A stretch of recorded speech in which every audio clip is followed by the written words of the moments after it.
Bonjour Louise Bernard.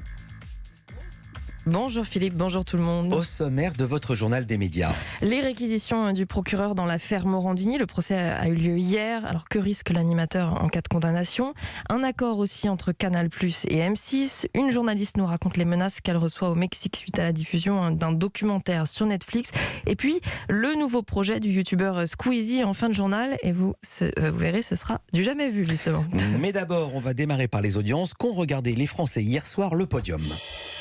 Ils ont regardé très largement L'amour est dans le pré sur M6. Ça cartonne, 4 460 000 téléspectateurs. Programme qui augmente au fur et à mesure des semaines. 22,6% de part d'audience, c'est sa meilleure part d'audience depuis le début de cette saison. Deuxième, c'est TF1 avec sa série Le Remplaçant qui remonte. 2 830 000 téléspectateurs devant cette série avec Joe Star. 14% de part d'audience. Et puis troisième, c'est France 2, là aussi avec une série. La suite de La jeune fille et la nuit. 2 260 000 téléspectateurs. Là, ça baisse. Ça perd 600 000 téléspectateurs. 10,7% de part d'audience. Europe 1, le journal des médias. Le procès de l'animateur Jean-Marc Morandini s'est tenu hier après-midi. Il a été jugé pour corruption de mineurs, un procès public. La demande de huis clos du présentateur a été rejetée en début d'audience.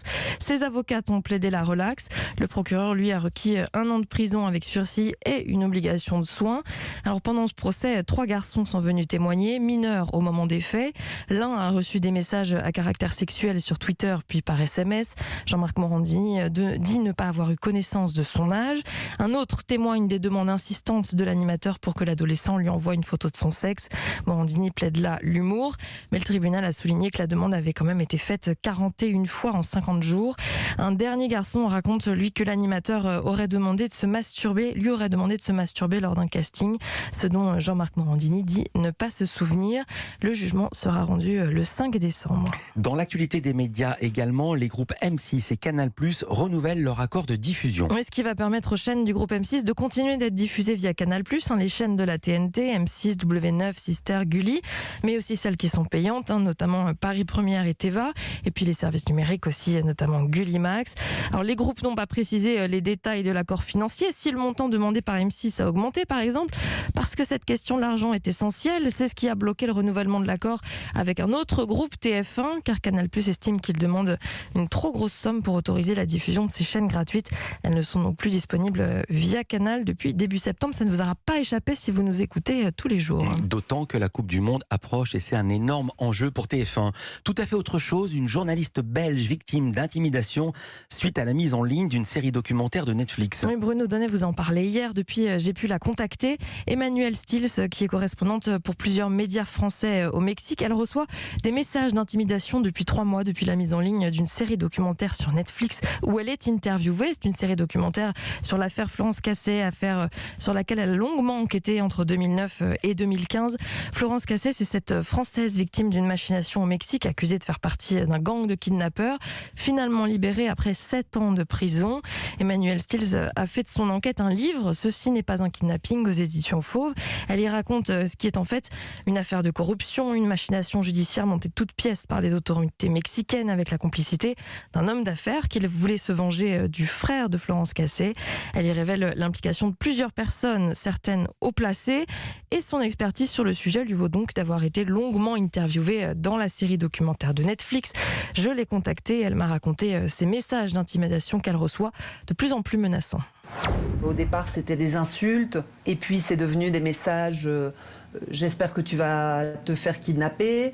Puis c'est passé à des messages qui montraient que cette personne, l'auteur de ce compte Twitter, connaissait mes mouvements en temps réel et réalisait en fait des filatures sur ma personne. Et puis ensuite, cette personne a envoyé des vidéos à une collègue journaliste avec laquelle j'avais travaillé, des vidéos de moi marchant dans la rue, des vidéos à une terrasse de café, pour montrer qu'effectivement, il me faisait suivre. ce sont des messages qui sont pris très au sérieux et qui sont considérés comme menaçants. Donc elle a porté plainte au Mexique auprès du bureau du procureur spécialisé dans les délits contre la liberté d'expression, celui qui s'occupe justement des cas des journalistes visés par des menaces. Et puis elle bénéficie de certaines mesures de protection qu'elle garde secrètes, des mesures prévues pour les journalistes au Mexique.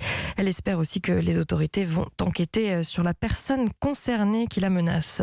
Tout cela, elle le révèle déjà dans son livre, tout ce que je vous ai raconté au début, La machination judiciaire, un livre paru en 2015. Alors pourquoi ces intimidations maintenant ?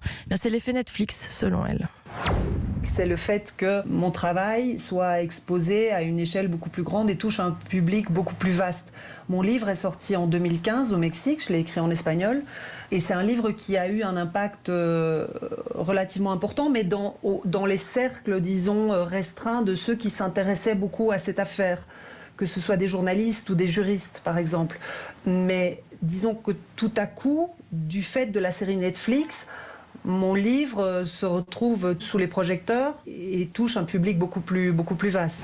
Emmanuelle Stills, correspondante de plusieurs médias français au Mexique. Et on termine ce journal avec un nouveau format, un nouveau genre testé par Amazon Prime Video, un court-métrage créé à partir d'une histoire publiée sur Twitter. Ce sera une histoire d'horreur, alors qui n'a pas été écrite par n'importe qui, mais par Squeezie, le plus gros youtubeur français. La plateforme a décidé de produire ce nouveau format à l'occasion d'Halloween.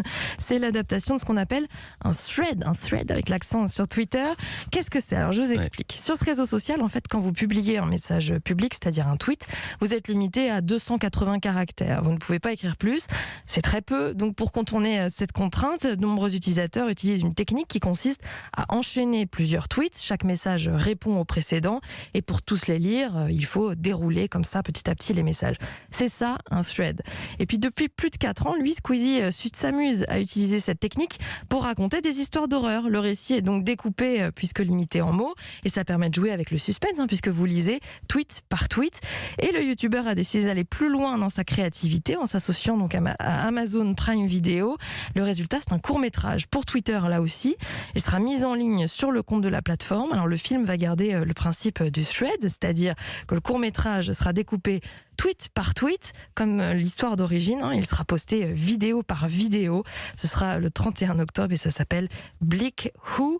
À noter que Squeezie avait déjà adapté ses histoires sur un autre support que la vidéo. Il a sorti une BD il y a quelques mois. Merci beaucoup Louise Bernard. Toutes ces infos à retrouver dans notre newsletter média.